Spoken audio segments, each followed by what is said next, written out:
Gavriil Abramovich Ilizarov is a man who revolutionized the world of orthopedic surgery. He developed a device that almost everyone knows about.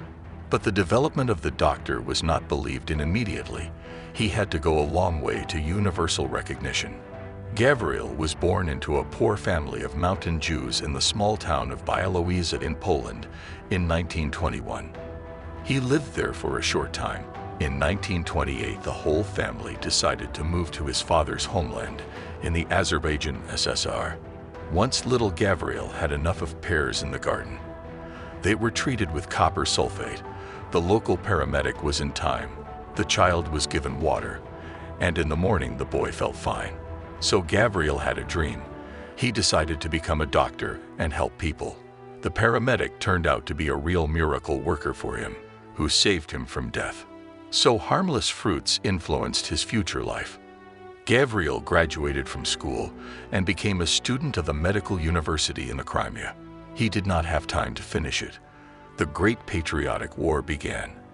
The young man wanted to go to the front, but together with the institute he was evacuated to Kizilorda, Kazakh SSR.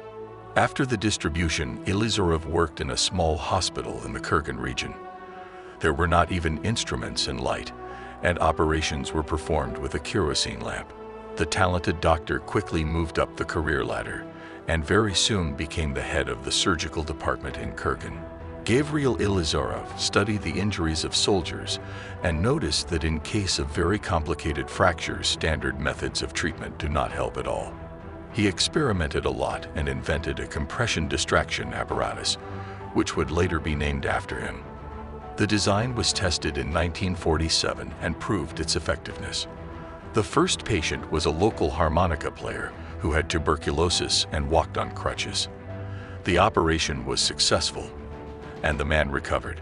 The bones were rigidly fixed in a certain position and with the help of spokes and metal rings.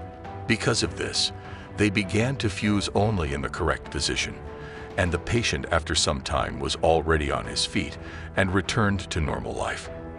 The advantage of the design was that it consisted of the same universal parts. Each doctor after a little practice could pick up the right parts and fix the bones in the correct position. Soviet medicine was skeptical about Ilizarov's development for a long time. But everything changed when in 1968, a famous Soviet track and field athlete and world record holder Valery Brumel came to him. After the injury, doctors said that he would never return to big sports again. Ilizarov applied all his medical knowledge, and in a year the athlete started training again. Brumel did not manage to take a new Olympic record, but the very fact that the treatment helped made Soviet medicine reconsider its opinion about extra-axial fusion. In his thesis, the doctor demonstrated the success of his device, showed hundreds of cases in which even the most hopeless patients began to walk and were quickly on the mend. For this grandiose achievement in the USSR, he was awarded a Doctor of Medical Sciences, although at that time, Ilizarov was not even a candidate. The technique caused a furor in the world medical community. Later, based on Ilizarov's work, other researchers learned new patterns of bone growth at that time. Doctors began to successfully lengthen limbs, restore feet and hands. This is the real Michelangelo in orthopedics. The world press wrote about him. The first to introduce his device outside the USSR was in Italy in 1982.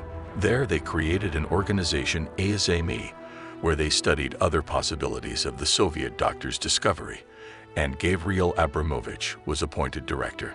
Despite the world fame, Ilizarov remained to work in the USSR.